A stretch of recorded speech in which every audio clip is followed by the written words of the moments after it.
Léo, meu nobre irmão, meu nobre amigo, por favor, se apresenta um pouco, que aqui tem muita gente que tá descobrindo alguns contextos, né, que a gente já trilha há algum tempo, mas a gente tem o pessoal aqui que já conhece, o pessoal conhece pouco, mas vamos começar assim.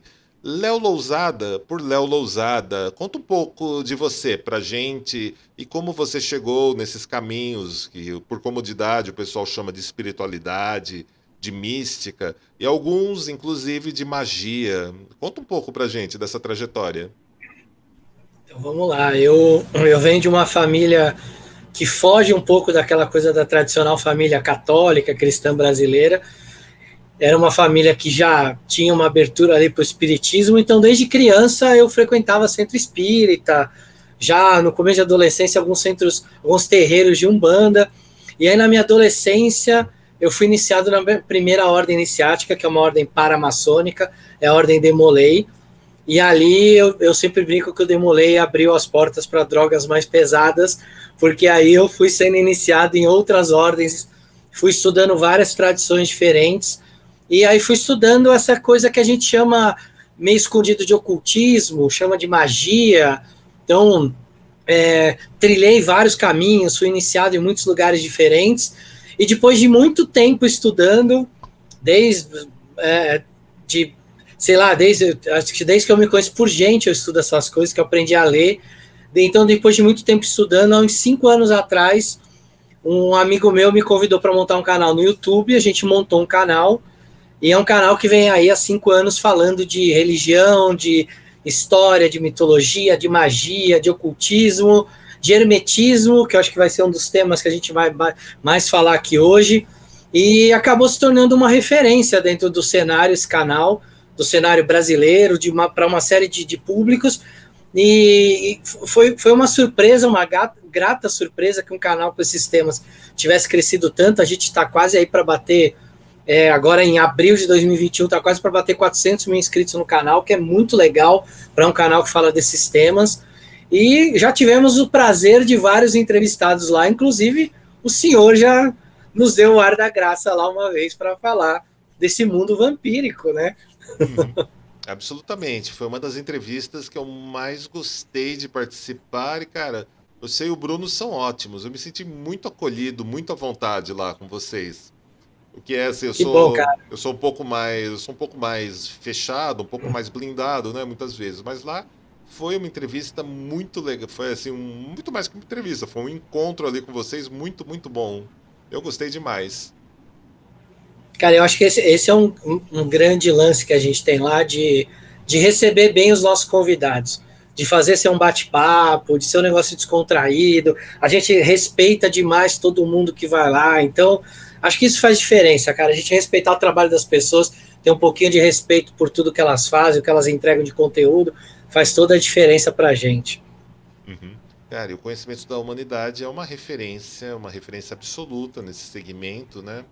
É um canal que, cara, eu fico surpreso, fico regiamente surpreso, porque toda semana que eu passo por lá, a gente tem pelo menos dois vídeos ali, dois conteúdos, às vezes até algumas semanas eu fico sem acessar, vou depois.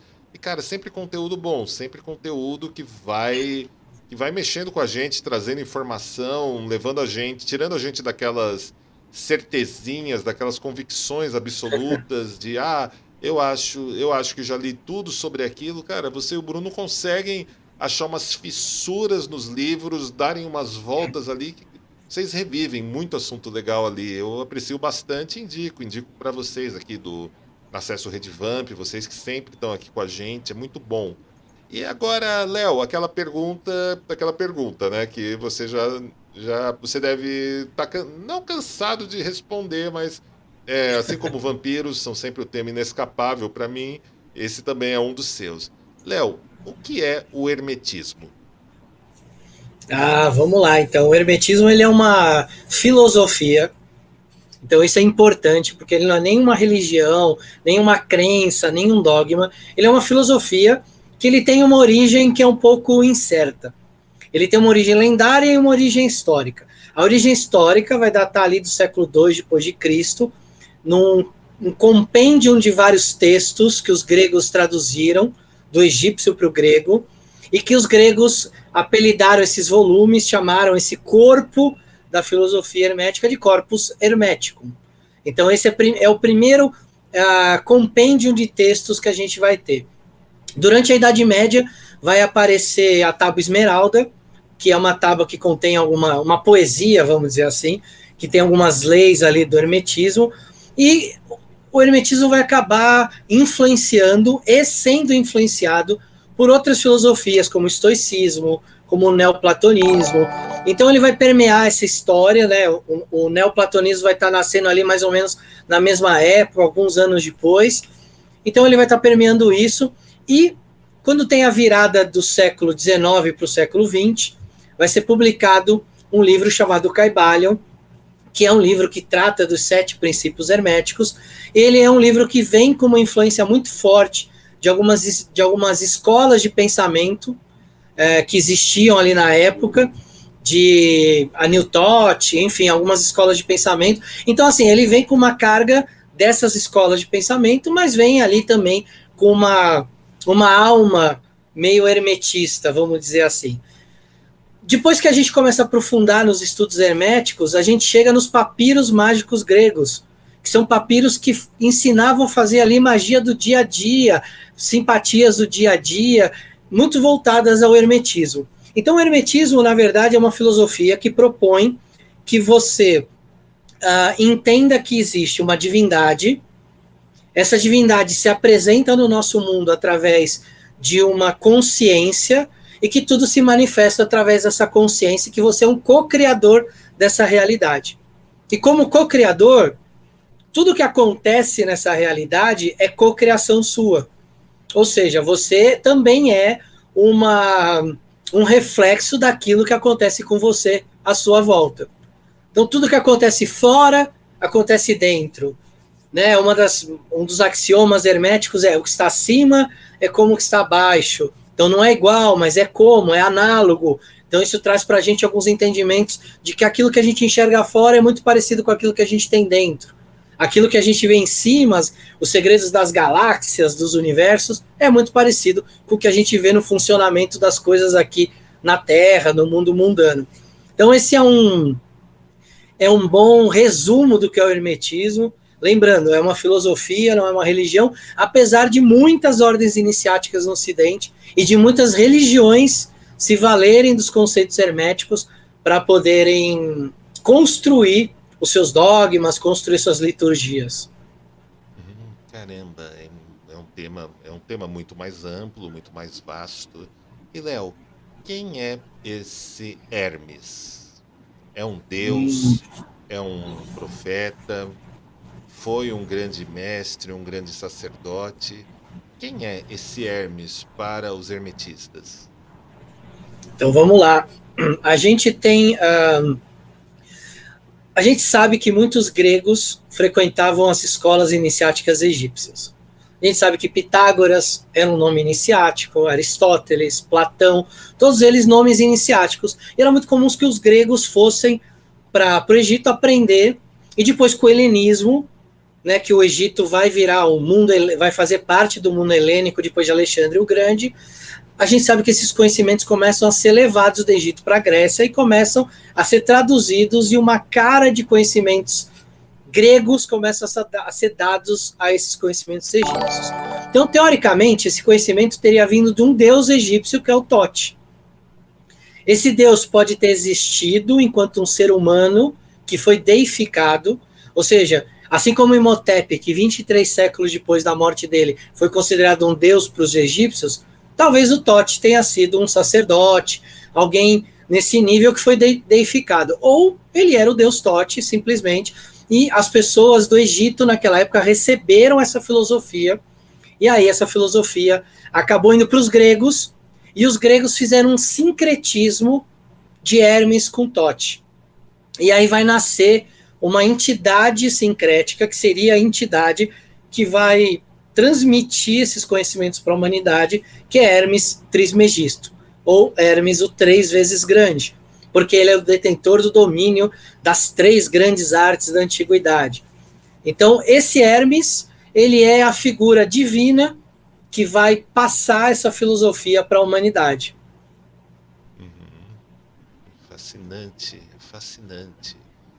E Hermes. Hermes, das três grandes artes da antiguidade. Quais seriam elas, Léo?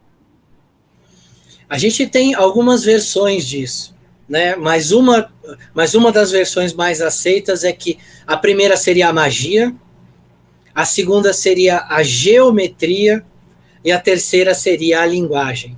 Essas seriam as três grandes artes que Hermes dominava. Mas é capaz de vocês lerem alguns livros e verem mudanças, né? Pode mudar uma, pode mudar as três, mas ele, como um grande escriba dos deuses, dominava a linguagem, dominava a magia, dominava a geometria, que era a base para a construção das pirâmides, dos grandes templos. Então a gente pode acreditar que as três grandes artes, provavelmente a geometria voltada para a construção, a magia e a linguagem.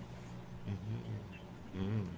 Sabe, um dos textos do Hermes que eu mais me emociono, que eu mais aprecio, é o diálogo dele com Poimandres, o dragão. É uma das minhas passagens favoritas, né? Até talvez por razões estranhamente óbvias, né? Muito escancaradas, né? Das minhas obras, dos meus escritos e tudo mais. Você pode falar um pouquinho desse encontro de Hermes e Poimandres? Cara, tem o corpus hermético, ele é muito legal por causa desses encontros, né? Tem os esporros que Hermes dá em Asclépios, tem o encontro com Poimandres. Tem uma coisa que eu queria ressaltar desse encontro, que eu acho que é muito legal, e que é um conceito que ele traz da questão do vazio. Porque o legal do corpus hermético é que ele começa de um jeito e ele termina de outro. Ou seja, você repara que existe uma construção de um pensamento.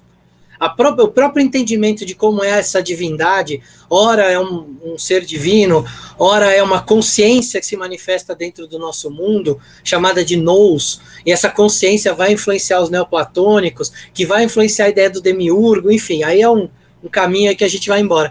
Mas eu gosto muito de quando ele trabalha o conceito do vazio, porque ele diz que o vazio ele não existe. Esses dias eu estava dando uma aula para um grupo sobre uma filosofia que falava que o que importa de uma panela é o seu vazio. E aí ele faz uma analogia muito parecida com isso, quando ele fala que de que serve um recipiente, de que serve algo se ele não tem o seu vazio para receber os conhecimentos, para receber as experiências, para dar forma àquilo que vem até ele. E eu acho isso muito legal, porque a gente não tá acostumado com essa ideia do vazio, dessa utilidade que o vazio pode ter, dessa capacidade que a gente pode ter de se encher daqueles conhecimentos, como Asclépio, como Poimandres estão se enchendo naquele momento daquelas trocas, e o quanto ele fala. E isso que a gente chama de vazio, na verdade, não existe. Na verdade, esse vazio não existe. Ele simplesmente é um espaço que está lá para ser preenchido. Ele é algo que clama por ser preenchido.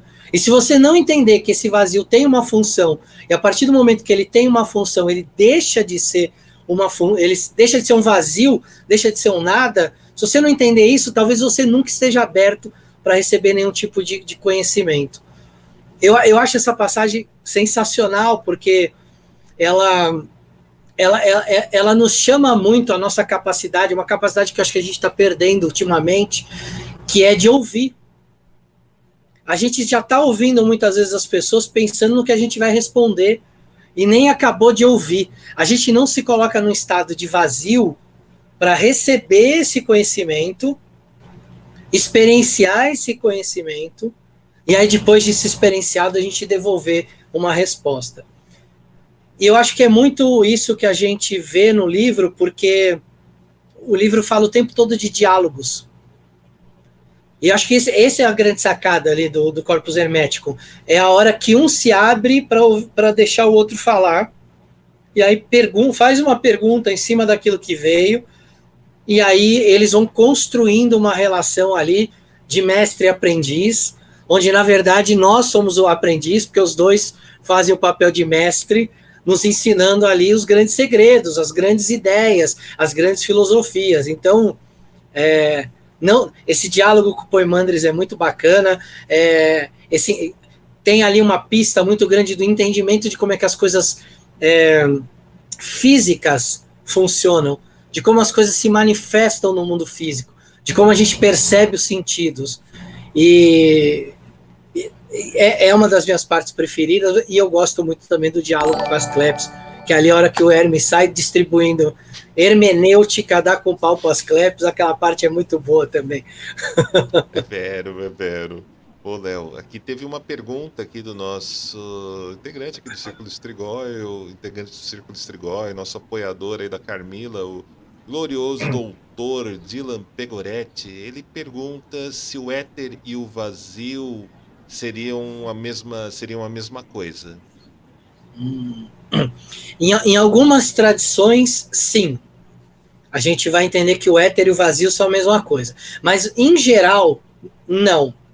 Porque o éter seria como se fosse a nossa quinta essência. A gente tem o entendimento de que existem os 4 elementos que compõem tudo que existe, e esse quinto elemento, essa quinta essência, ele seria aquilo que permeia tudo.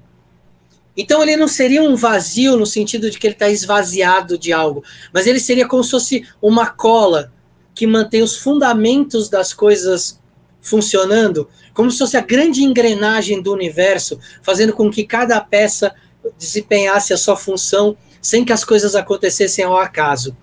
Então a gente pode entender o vazio como uma atitude receptiva, né, se colocar numa atitude receptiva de receber algo, e o éter como uma quinta essência que mantém tudo conectado.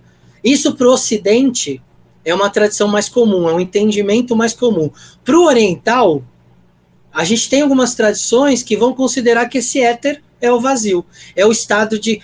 não existe uma palavra para traduzir esse conceito para o português, mas é o que está mais próximo do termo que a gente usa de vacuidade, que é aquela ideia de se tornar completamente nu perante o universo, vazio, e está aberto a ponto de se conectar com esse éter, que é essa grande substância que mantém tudo colado, tudo funcionando. Caramba, Léo, tô aqui pensando, né, nesse papo aqui da gente. Hermes me leva sempre a pensar em Mercúrio, dos romanos, me leva a pensar em Birger Tidderson, da Suécia, muito falado no século XVII, na Suécia.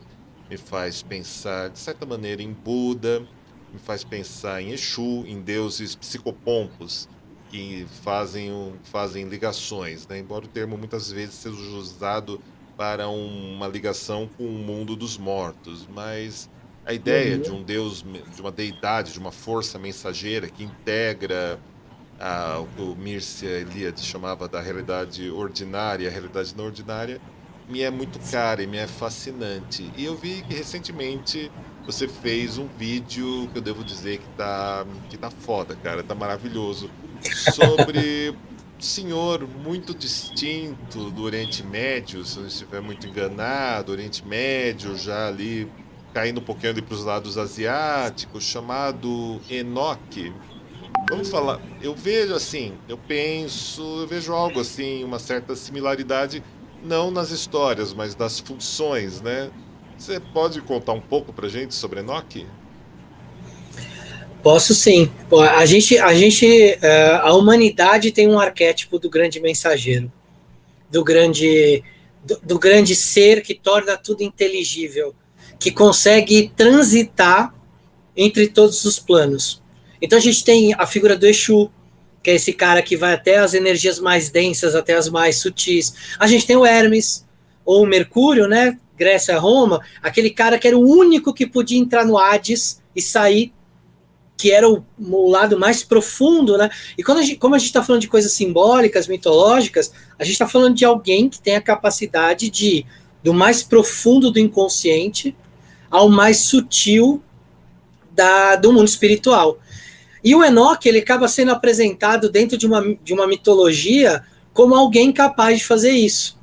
Então, ao mesmo tempo que tem as viagens de Enoque para ele aprender os grandes conhecimentos da humanidade, ele vai aos quatro cantos do planeta buscar conhecimentos, e ele traz esses conhecimentos para o povo hebreu, e são esses conhecimentos que ele vai passar para a família dele até chegar em Noé.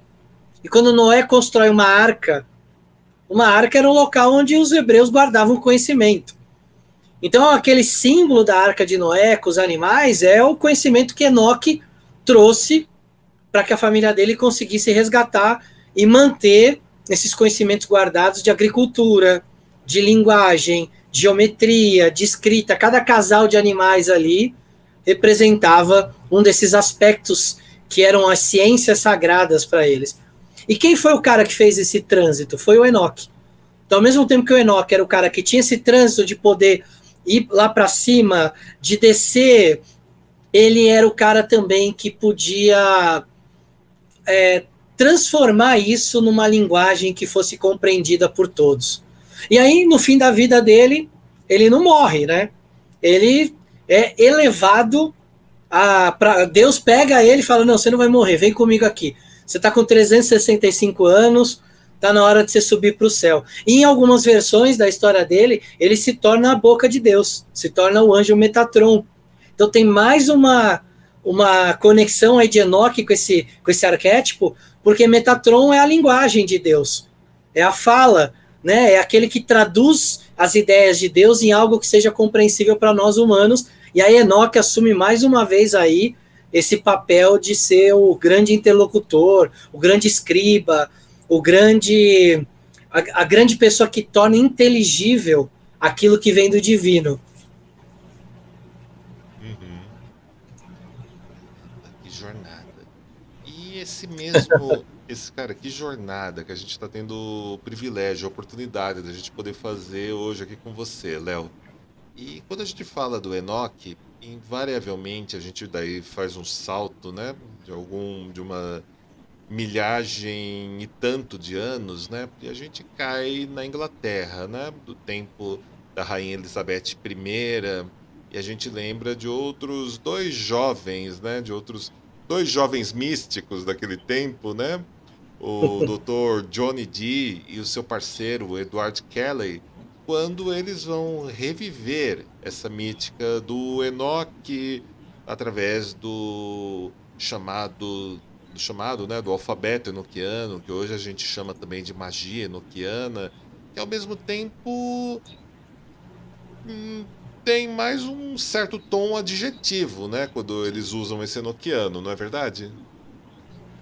Tem sim.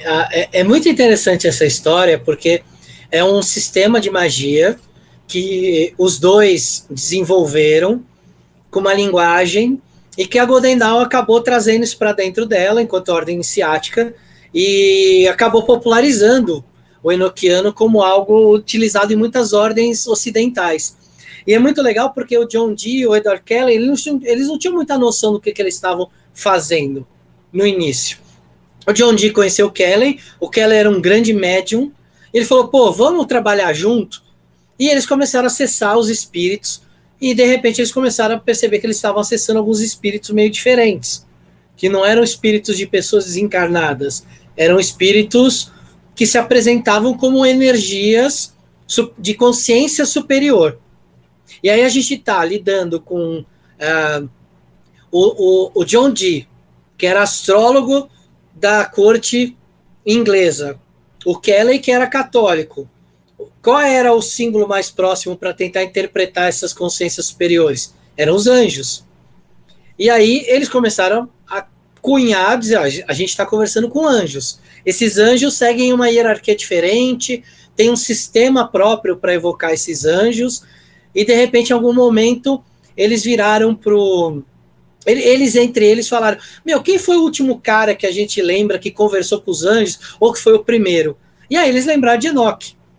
Então eles falaram, pô, é um sistema que tem a ver com Enoque, porque Enoque foi um cara que conversou com os anjos, e essa linguagem que a gente está traduzindo aqui é uma linguagem dos anjos.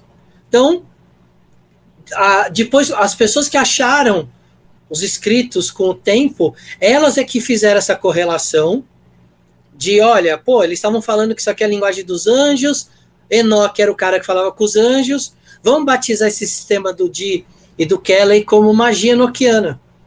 E aí nasce a magia enoquiana com seu sistema próprio, com as suas tabelas de invocação de elementais, de anjos, de tronos, de reis, de cada linha, cada coluna, você tem um jeito certo de ler a tabela, né? Usando a cruz central como sua guia, e aí você vai achando os nomes, e aí através da pronúncia correta daquele anjo, do nome daquele anjo, e criando a atmosfera mágica adequada para aquela energia, né? Porque eles são divididos em 4 quadrantes, que são os 4 elementos, né? Ar, fogo, água e terra.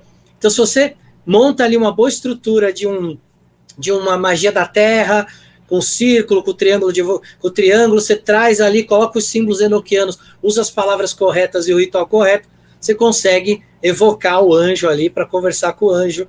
E aí ele vem, enfim, cada um deles tem uma função, e você consegue conversar com eles e trazer ou experiências sobre aquela função que ele tem, ou até aprender com ele alguma magia diferente, ou pedir para ele realizar alguma coisa para você, mediante ali uma troca, né, com esses anjos.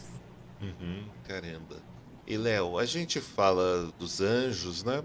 E não tem como não falar de anjos e não falar da contraparte deles, né? Dos demônios. Como você vê, Léo,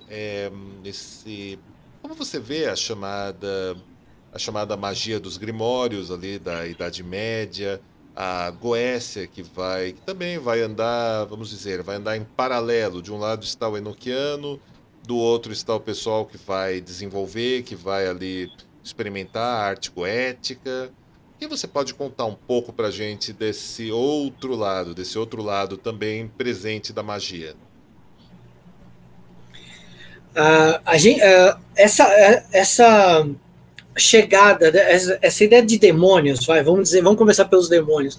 Ela é uma ideia que ela se replica no mundo inteiro. Mesmo mitologias que não tinham contato, elas tinham essa ideia de que existiam demônios. Por que isso? Por basicamente 2 coisas. Existe realmente dentro de nós os nossos demônios, que são frutos do nosso inconsciente, dos nossos sabotadores. Então é uma questão psicológica, mas que a magia também trabalha. E existe fora de nós, no mundo espiritual, os demônios. Da onde vêm esses demônios? Então, essa ideia de demônios ou vem de uma má interpretação de energias elementais. Então, existem elementais que não são muito aficionados por seres humanos. Então, muitos deles, ao serem evocados ou a terem seu nicho natural invadidos, eles reagem, revidam, e as pessoas acham que aquilo é fruto de um demônio. Existem os demônios que são criados no plano astral pela criação humana, e aí são grandes demônios que são retroalimentados por essa crença, então eles passam a existir como uma consciência individual. Ou a gente tem pessoas que morrem e que quando vão para o mundo espiritual se tornam demônios no sentido de serem obsessores ou de assumirem para elas um papel de maldade, um papel de querer realmente prejudicar os outros. Pode existir alguma outra coisa e outra crença que fuja disso? Pode. Acontece e existe. Mas, em geral, a nossa ideia ocidental de demônios, ela vem do judaísmo e depois o cristianismo foi trabalhando isso. A gente sabe que muitos dos alquimistas, dos magos da Idade Média, eles tinham um pezinho no cristianismo. Era o pensamento deles, por mais que eles fossem até perseguidos pela igreja, eles cresceram num ambiente muito cristão. Então essa ideia de demônios era algo que realmente assombrava eles. Mas para os judeus, os demônios eram energias um pouco diferentes do que a gente está acostumado.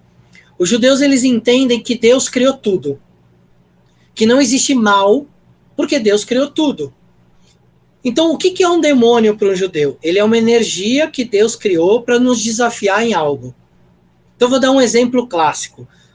Existia um demônio que era dos desertos ali do Oriente Médio, que era um demônio dos ventos, que era chamado de Lilith. Os judeus sofreram uma fortíssima influência dos babilônicos, trouxeram a Lilith para dentro da mitologia judaica. E ela se tornou uma deusa da melancolia e da tristeza, ou um demônio da melancolia e da tristeza. Então, em nenhum momento ela ganhou uma pecha de ser má. Simplesmente ela causava tristeza. A tristeza é necessária, faz parte da criação. A gente precisa sentir a tristeza para saber o que é felicidade. Quando isso vem para a Idade Média, a gente tem um grupo de magos que entende isso e que começa a evocar esses demônios, ou né, os daimons da Goécia, começa a trazer eles, ou com o entendimento de que estão trazendo essas energias, que elas existem, né, no plano astral, e essas energias não são boas nem más, elas simplesmente representam uma energia, enquanto energia elas não têm moral, elas são amorais, e aí elas vêm se apresentar e falar, olha, eu sou o daimon que faz tal coisa, eu sou o daimon que faz não sei o quê. Então, baseado nisso, esses magistas se valiam daquela energia para pedir alguma coisa, fazer um contrato com eles. Com o tempo, e esse era um entendimento que eles tinham ali dentro das ordens místicas. Quem estava fora entendia aqueles demônios como demônios. Não vai mexer com isso, isso é coisa do diabo, isso é coisa do demônio. Mas com o tempo, principalmente por causa do Matters na Golden Dawn, vai mudar esse entendimento. Os magistas mais modernos vão começar, não todos, mas muitos vão começar a entender que os demônios da Goécia nada mais são do que aspectos do nosso inconsciente, que quando a gente evoca, se tornam materiais, são materializados, e que aí a gente começa a trabalhar com eles. Então a gente tem duas linhas aí hoje que falam disso. Uma que vai para esse lado de uma psicologização da magia, e que acha que tudo é produto do nosso inconsciente, e que a gente tem que trazer esses símbolos para fora, e outra que acredita realmente que esses seres são entidades que existem. Eu sou um pouco do caminho do meio. Eu acho que a gente tem as duas coisas. Eu acho que a gente tem essas coisas dentro de nós, que a gente pode trazer isso para fora através de uma evocação, mas eu também acredito que com a crença, a prática dos magos, a transferência de energia através de processos mágicos, esses seres passam a existir de verdade. Então eu também acredito que eles existem. Eu acredito que eu tenho analogias dentro de mim com essa energia que eu posso trazer para fora para trabalhar, mas se eu quiser conhecer aquela energia em sua essência, eu posso evocar uma daquelas entidades para que elas venham falar comigo. É claro que são entidades extremamente trabalhadas em termos energéticos, têm uma sabedoria muito grande e que era muito comum eles passarem a perna nos magistas mais inexperientes. Então, muitas daquelas lendas da Idade Média, do gênio da lâmpada, né, que é o gênio que vem da mitologia islâmica, ou do demônio que você fazia o pacto e que no final ele sempre te sacaneava, era uma coisa que ficou muito permeado na cultura europeia. Tem uma passagem de um conto europeu, eu vou contar, ele é meio pesado, mas eu sei que seu público curte essas coisas. Eles adoram, inclusive adoram. Tinha um cara lá na Idade Média, vulgo peão da Idade Média, né, aquele cara que não manda nada, e ele queria fazer um pacto com o diabo, porque ele queria que a vida dele fosse melhor e tudo. E o diabo falou, tá bom, eu vou realizar o seu desejo, mas você vai ter que cometer um pecado para que eu possa me apoderar da sua alma depois que você for embora daqui. E eu vou deixar você escolher esse pecado. Você pode escolher se você quer cometer estupro, assassinato, se você quer cometer incesto ou a gula. E aí o nosso peão pensou e falou, eu vou na gula. Que afinal a gula é só comer demais, não é? Eu não vou cometer assassinato, nem incesto, nem estupro, tá tudo certo. E aí esse cara sai um dia de noite, vai lá numa taverna, come até não aguentar mais, bebe até não aguentar mais, e quando ele tá muito alcoolizado, ele tá andando na rua, invade uma casa, vê uma mulher lá deitada, comete o pecado do estupro. Aí o marido dela aparece para defender ela, ele acaba matando o marido dela, comete o pecado do assassinato. E quando a bebedeira passa, ele percebe que ele estava na casa dele, e aquele era a mãe dele e o pai dele. Então é um conto bem pesado da Idade Média, que a moral da história é: cuidado com o que você promete, cuidado com o pecado que você vai cometer, porque você pode ter escolhido a gula para não cometer os outros, mas por causa da gula, você cometeu os 4 pecados ao mesmo tempo. Então o diabo sempre vai te morder nas entrelinhas. Por quê? Porque ele te conhece, ele sabe seus defeitos, sabe suas falhas. Então toma cuidado quando você vai fazer um contrato com alguém que conhece todos os seus pontos fracos. Ele já sai muito na sua frente. E essas eram as lendas que apareciam na Idade Média com relação a isso. Isso acabou crescendo muito no imaginário popular. Então hoje é muito difícil a gente conseguir trabalhar a ideia original que os demônios eram consciências externas ao corpo e que representavam uma energia. Essa energia podia ser a tristeza, melancolia, a raiva, a morte. Em algumas culturas a morte é um demônio que vem buscar as almas, e a gente sabe que a morte é algo necessário. Se as coisas não morressem, coisas novas não nasceriam, o mundo seria um caos. Então eu acho que é um pouquinho dessa história que eu contei aí.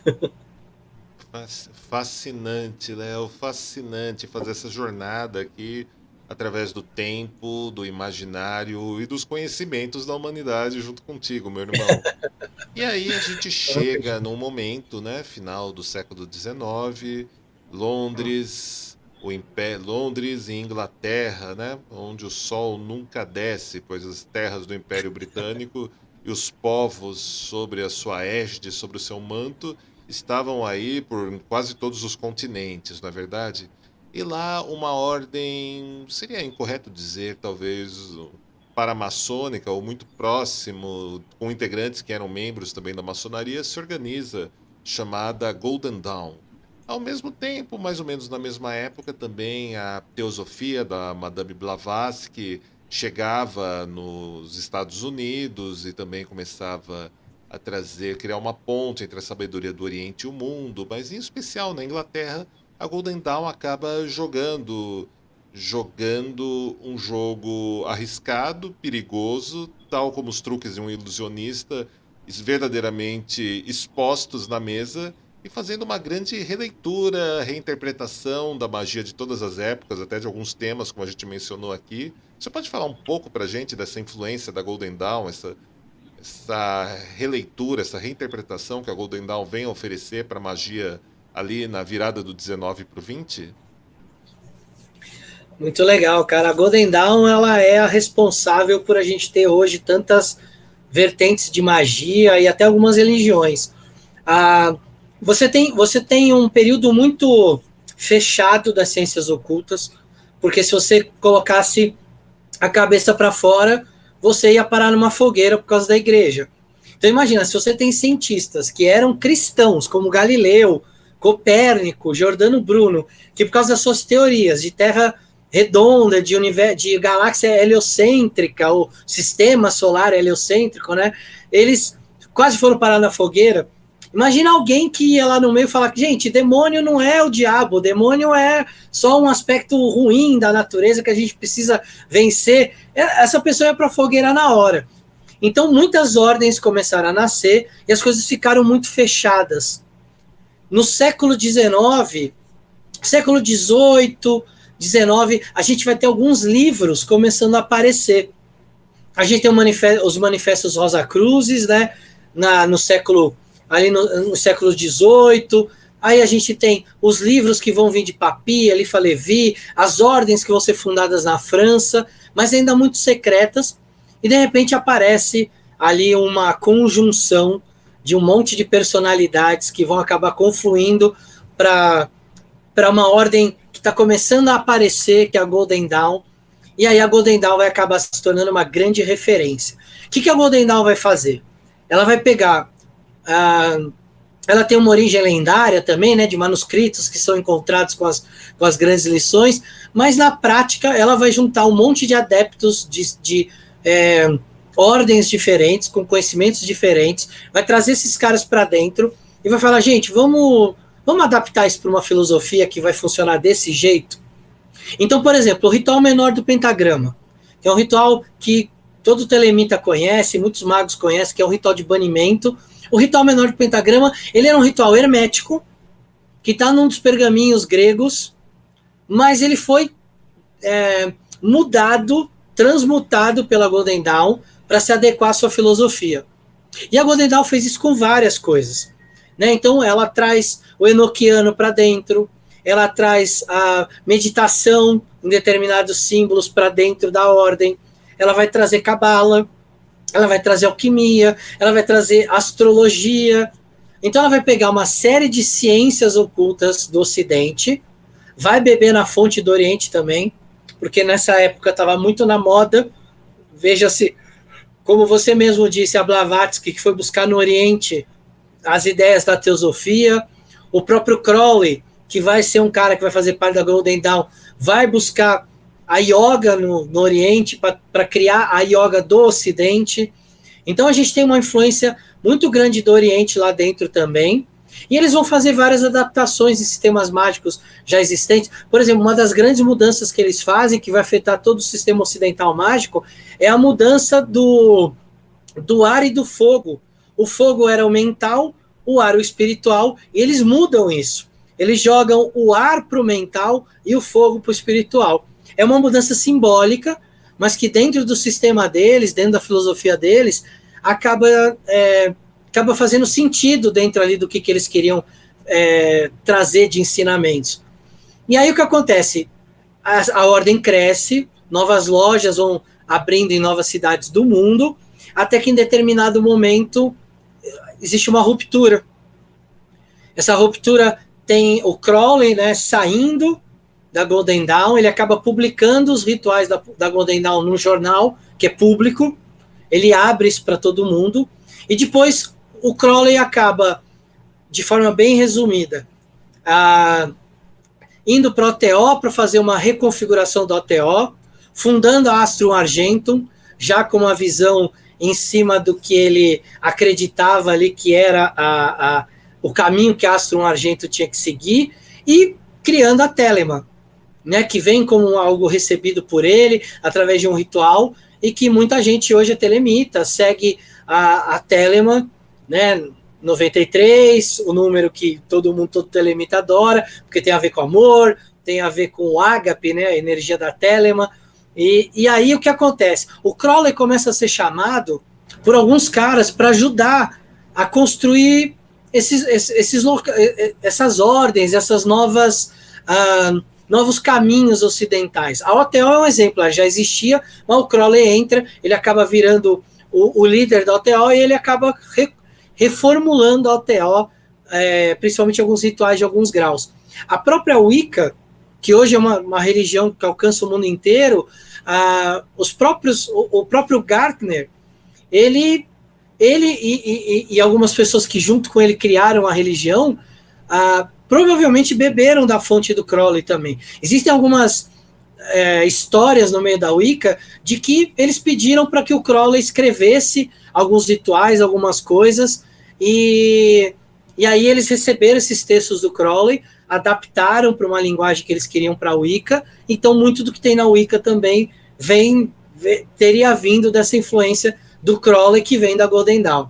Então hoje é muito comum a gente ver a maioria das ordens iniciáticas ocidentais trabalham com ferramentas ou igual, ou da mesma forma que a Golden Dawn trabalhava, ou ferramentas que a Golden Dawn trabalhava, mas fizeram suas adaptações ali dentro das suas filosofias. Aqui no Brasil a gente tem algumas ordens que foram fundadas nessa pegada, a gente tem ordens que vieram de outros países e que também são nessa pegada. Então a Golden Dawn ela acabou virando uma espécie de um lugar que explodiu em um monte de ramificações e que a gente consegue enxergar hoje dentro das ordens ocidentais a essência disso vindo ali da Golden Dawn. Assim, é impressionante. É impressionante. Eu brinco que muitas vezes quando a gente estuda outras escolas de magia, outras linhas de pensamento do Ocidente, do 19 para cá, a primeira parte é desarmar os conteúdos da Golden Dawn que os autores usaram para interpretar naquela linha, né? Eu faço muito essa brincadeira de uns meses para cá, uns meses não, já faz um bom tempinho. E a gente percebe, cara, é como o conteúdo da Golden Dawn tá diluído, tá misturado, e a gente tá muitas vezes lendo conteúdos da Golden Dawn e um outro autor pondo o nome dele por cima, mas a prática, aquele negócio todo já vinha ali da Golden Dawn. É uma raiz, é um negócio muito curioso. E, Léo, eu tava, bom, vamos dizer, aí na década, putz, já é a década retrasada, eu estava no evento do Claudinei quando ele exibiu a entrevista se eu não estiver errado, com a Janet Farrar, né, Hum. importante figura, né, dos wiccanianos, importante sacerdotisa, né, bruxa da religião Wicca, onde ela fala com todas as letras e dá as provas, inclusive que o Crowley escreveu muito conteúdo para o Gardner. Eles eram amigos, né? Eles eram amigos, inclusive existia mesmo essa correspondência deles, essa troca, né? E aí eu fico pensando aqui, né? A gente então tinha mesmo esse vínculo assumido por uma das principais lideranças, né, da Wicca na contemporaneidade. E, Léo, a gente chega então nessa nossa jornada ao século XX. É o século XX, a gente chega aqui no século XXI, né? Onde a gente vai, você, eu e muitos aí, estamos aí vivendo muita coisa, passando por muita coisa. Léo, nesses tempos, antes de fazer a pergunta, né? Léo, qual o papel do mago, qual o papel do ocultista nós já podemos dizer, né, nesse começo, nessa segunda década de século XXI, na sua visão? Eu acho que a gente chegou numa fase agora que tem duas coisas acontecendo, dois fenômenos acontecendo. O primeiro é que a gente está na era da informação. A gente hoje troca mais informações em um dia enquanto humanidade do que a gente trocou em 100 anos do século XX.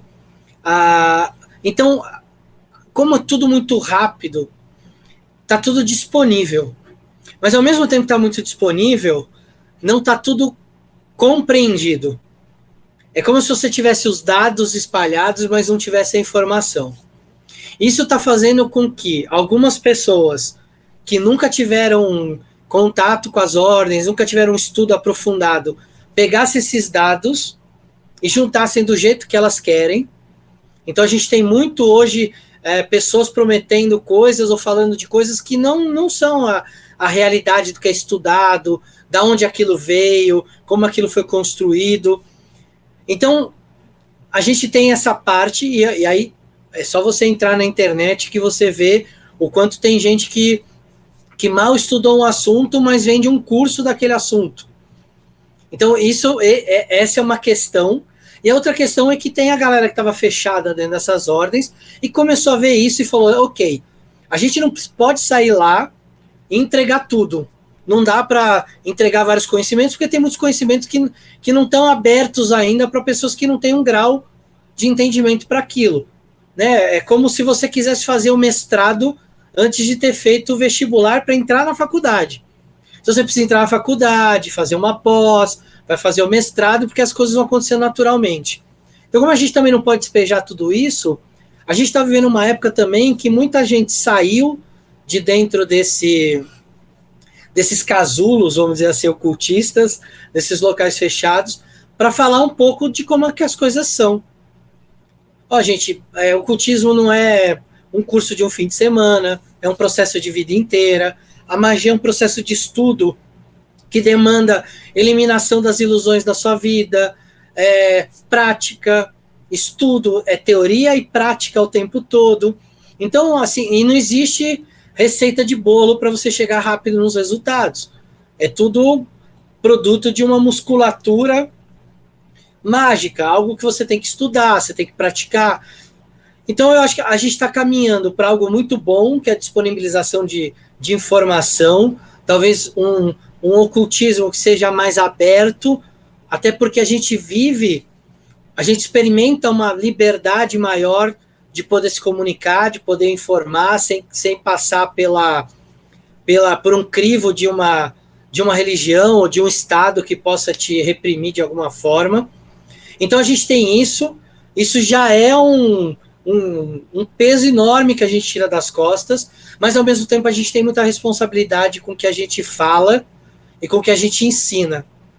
Então, muitos de nós que hoje estamos aí falando na internet, estamos falando porque a gente quer levar conteúdo de qualidade, conteúdo sério para as pessoas, para que as pessoas consigam, pelo menos, conhecer aquele conteúdo, para que quando elas vejam alguém que está falando alguma coisa, elas tenham senso crítico para analisar se aquilo que está chegando até elas é um conhecimento de verdade, algo que foi pensado, trabalhado, ou se aquilo é alguma coisa que a pessoa está inventando ali na hora. Uhum. É um desafio e tanto, é um desafio e tanto, Nobre. E agora, principalmente a gente teve um ano de 2020, né? Um ano, todos nós, né, em recolhimento, e a gente vem lidando com a questão da pandemia. Léo, qual o papel do mago e do ocultismo, e do ocultista, né, melhor dizendo, nesse período tão, ao mesmo tempo, lúgubre, porque todos nós, estamos aí, né, privados dos encontros, das conferências, dos ritos, das lojas, dos templos. Estamos todos nós aí operando nas nossas casas, nas nossas moradas. Como você vê o papel do mago, do ocultista, principalmente nesse tempo de recolhimento aí causado pela, eu brinco aqui de chamadas quarentenas cíclicas, né? Estamos sempre em quarentena, fiquem em suas casas, se você não precisa sair, fique nas suas casas, tome os cuidados higiênicos necessários. Como você está experimentando? Como você também está, além de como você, a sua visão, como você está experimentando esse período também? Vamos lá, a gente tem uma... eu acho que os ocultistas nessa hora, eles têm uma dupla função para o mundo externo e uma função para o mundo interno. Toda vez que a gente entra numa quarentena, num procedimento de que a gente precisa de alguma forma se resguardar, a gente precisa se guardar, e nós ocultistas sabemos que existem alguns momentos em que a gente precisa fazer isso. Ou momentos pré-iniciação, que a gente precisa de um resguardo, ou momentos de uma roda do ano, que é o momento de você realmente se tornar mais introspectivo e mais autorreflexivo com as suas coisas. Mas para fora, né, num momento como esse, o ocultismo sempre defendeu a ciência. Nós, ocultistas, sempre fomos cientistas. Por mais que nós nunca quisemos que a magia se tornasse uma ciência, porque nós sempre acreditamos que a magia é a grande arte, ela é a mãe de todas as ciências, então ela nunca quis ser a ciência, porque ela sempre se viu como essa grande mãe de todas as ciências. E é por isso que os ocultistas sempre defenderam a ciência. E esse é um problema que a gente tem hoje, quando a gente vê alguém que se diz ocultista defendendo coisas que estão muito além do que a ciência prega. Então o ocultismo ele tem uma chamada à emoção nos rituais, mas tem uma chamada à razão também quando a gente está falando de método científico, de comprovação. Afinal, se eu estou falando que o ocultismo, a magia é teoria e prática, eu preciso ter um método para ler a teoria e ver se a minha prática está funcionando. E o outro ponto é tentar trazer um pouco de... Eu acredito muito que o nosso papel é tentar trazer um pouco de conhecimento e que esse conhecimento traga uma luz, principalmente para as pessoas que estão passando por um momento de muita agonia nessa quarentena. Né? Pessoas que estão preocupadas com o seu lado financeiro, pessoas que estão preocupadas com o seu lado emocional, pessoas que estão preocupadas com a sua saúde mental, pessoas que estão se desconectando da sua espiritualidade. Então, talvez o ocultista tenha essa responsabilidade de, nesse momento, tentar reconectar essas pessoas com seus lados espirituais, mentais, emocionais e físicos de novo. Fazer com que elas tenham uma luz, que enxerguem uma luz no fim do túnel. É muito que nem o logo lá do canal do Conhecimento da Humanidade, que é um barqueiro com uma lanterna na frente. E ele está indo para um farol. Então, sabe, mesmo naquela escuridão que pode te levar a encalhar num lugar, de ser essa luz que te guia para algum caminho. A gente lá no canal nunca teve a pretensão de ser o porta-voz de alguma tradição, de alguma filosofia. O nosso símbolo é bem claro, a gente é um farol, a gente quer iluminar os caminhos, quer que as pessoas encontrem os seus próprios caminhos. Eu acho que todo ocultista nesse momento de quarentena, dessa parte em que a gente está isolado, ele pode ser um farol. Ele pode trazer um pouco de luz para essas pessoas, para que cada uma delas encontre o seu caminho, cada uma delas consiga olhar para fora e entender os símbolos de tudo que está acontecendo e olhar para dentro e ver como é que esses símbolos agem sobre ela. Perfeito, Léo. E teve uma. A gente estava aqui conversando, eu me lembrei de um fato que foi notícia algumas semanas atrás, que, ao meu ver, depois daquela moça vestida de preto dançando sozinha numa piazza italiana o ano passado, eu achei que foi uma das imagens mais evocativas desse ano de 2021, que foi o transporte das múmias egípcias de um museu para o novo, como a gente pode chamar, para o novo lugar onde elas vão ficar hospedadas. E eles fizeram esse movimento delas com toda a pompa, com toda a circunstância. Claro que algumas pessoas irão, claro que muitos vão dizer sim, mas foi um evento midiático para chamar a atenção para o novo complexo onde as múmias dos antigos reis estarão guardadas. Mas ao mesmo tempo, teve toda uma ritualística naquilo ali que emocionava, né? Arrepiava os pelos do braço, era impossível não assistir aquele vídeo na íntegra, né, Léo? E as múmias, para a gente, né? Para a gente desse lado aqui, né, da coisa, elas têm toda uma história, têm todo um simbolismo. Como foi para você, Léo, ver aquele esplendor, aquela beleza, aquele rito sendo celebrado em praça pública, sendo retransmitido para o mundo inteiro, e ao mesmo tempo, quando você para e pensa no simbolismo, nos significados, todas aquelas histórias associadas às múmias, qual foi a sua viagem? Qual foi o seu insight vendo tudo isso? Ah, o primeiro foi, em breve, quando acabar a pandemia, eu vou para o Egito. E eu já vou poder ver esses faraós e essas rainhas já na sua nova morada. O Egito,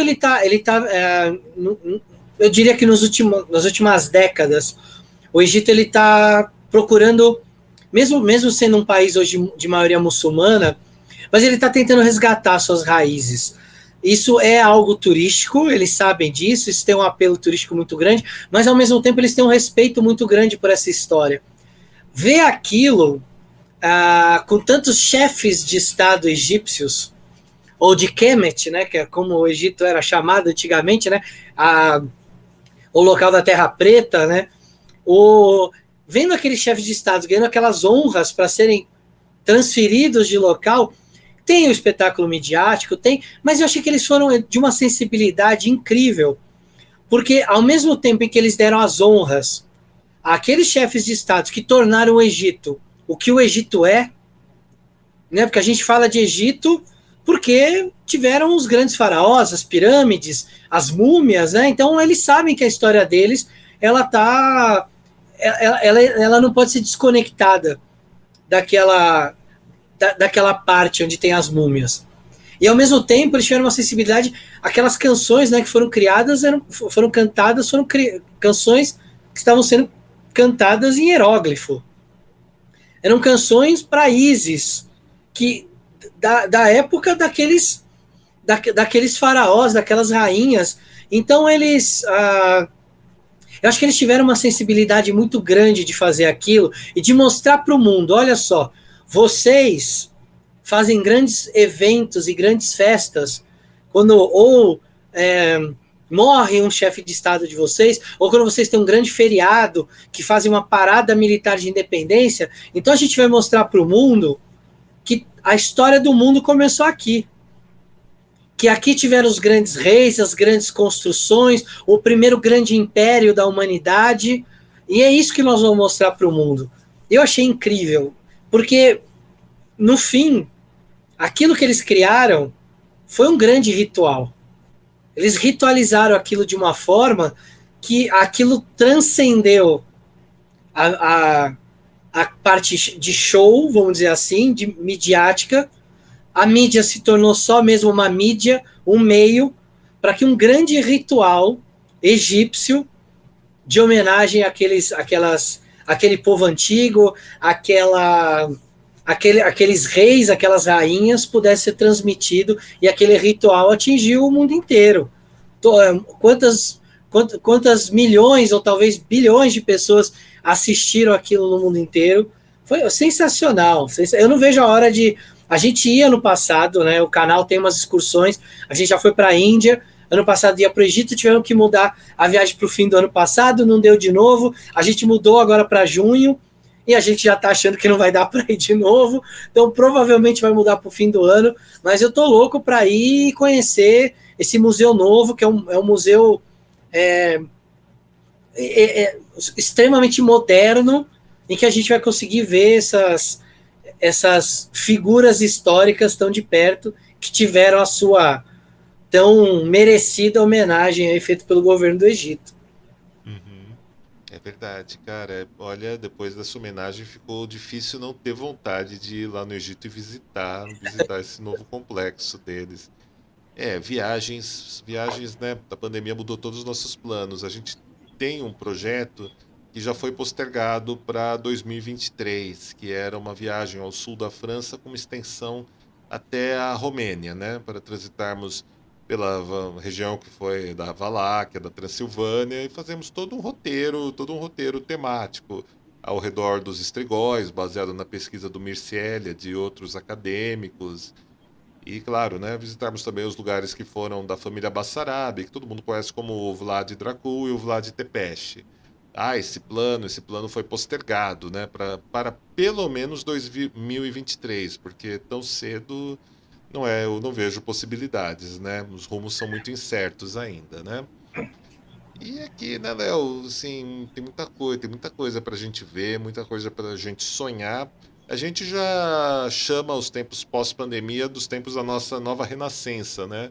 Porque sempre que tinha uma grande peste, uma grande praga, sempre vinham tempos posteriores que as ciências avançavam, as artes ficavam ainda mais incríveis e muitas possibilidades se abriam, né? Quando a gente estuda história e tudo mais.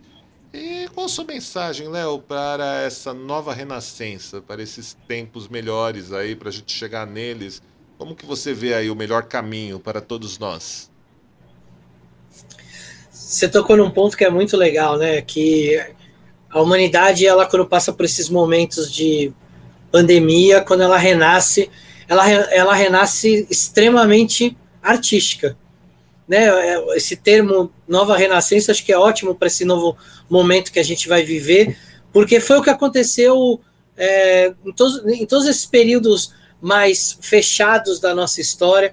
A última grande pandemia, que foi a gripe espanhola, que terminou ali por volta de 1920, a gente teve a década de 20, que foi uma das décadas mais sensacionais de produção artística, né?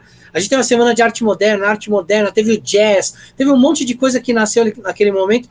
Eu espero de verdade que a gente use esse momento pós-pandemia para que nós possamos nos reinventar, possamos trazer novos movimentos artísticos, trazer novas visões de mundo, e que a gente possa melhorar como humanidade, como fruto dessa transformação que a gente está passando de forma conjunta, coletiva.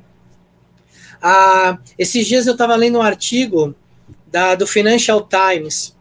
Poxa, é uma publicação que fala do mundo financeiro. E ela estava falando o quanto a área esotérica, ocultista e mágica cresceu nesses 2 anos.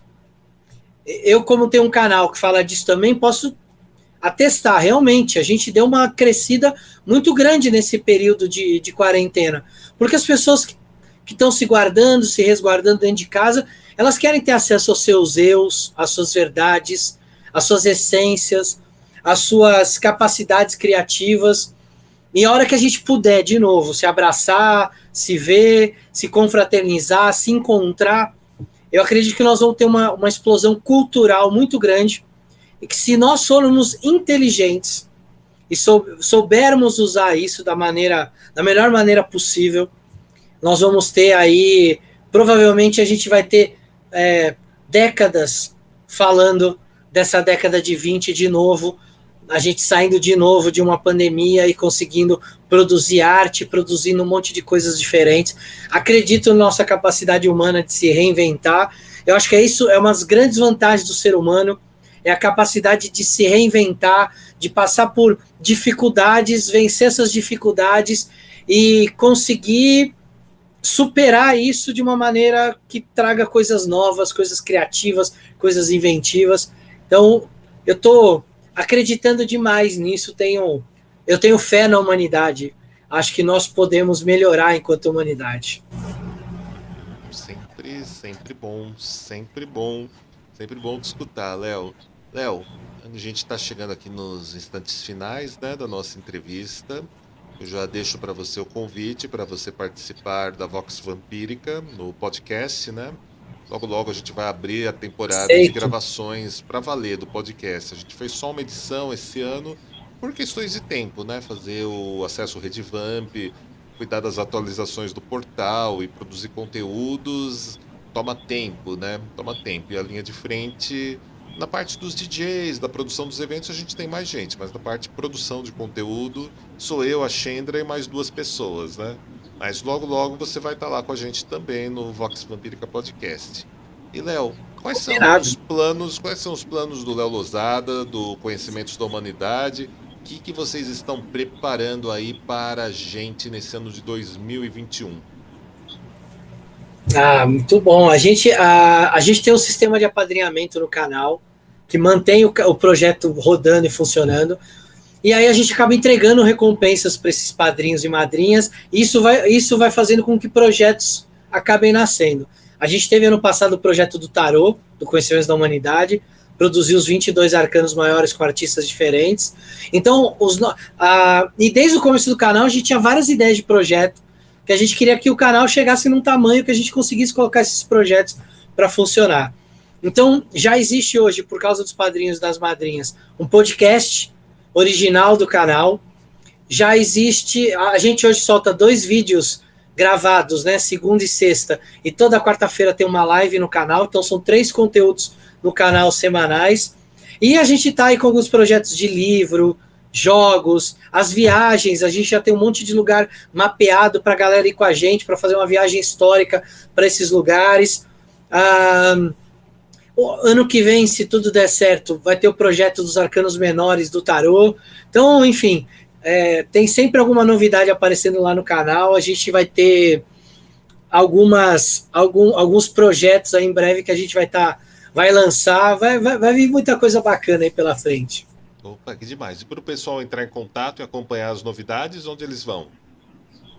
Então vamos lá, ou no nosso Instagram, que é o nosso canal maior de divulgação das novidades, que é o oficial CDH, ou no próprio YouTube, né, que o canal é o Conhecimentos da Humanidade, ou se você quiser entrar em contato com a gente, falar com a gente, quiser, o Bruno é psicólogo, falar com o Bruno, fazer uma consulta com o Bruno, se quiser, de repente, saber mais sobre o nosso tarô, sobre os nossos cursos, contato @cdh.tv.br. Muito bom. Senhoras e senhores, esse foi meu nobre amigo, pesquisador, ocultista, criador de conteúdos e uma das mentes mais privilegiadas do hermetismo brasileiro da atualidade. Léo, é uma grande honra ter você aqui com a gente nessa noite de segunda-feira aqui no Acesso. Esperamos mais retornos seus por aqui, viu? É só me convidar que eu venho, é sempre um prazer. Agradecer o pessoal aí que acompanhou hoje a live. Obrigado aí pelos comentários, pelas perguntas. E obrigado você, obrigado a Chendra pelo carinho que vocês têm comigo. A gente é amigo há muitos anos. Que bom que a gente mantém essa amizade. Tenho muito orgulho de ser seu amigo. Gosto muito do conteúdo que você produz. Acho sensacional, acho fantástico. A gente precisa de mais pessoas como você, com a coragem de produzir o conteúdo que você produz com tanta competência.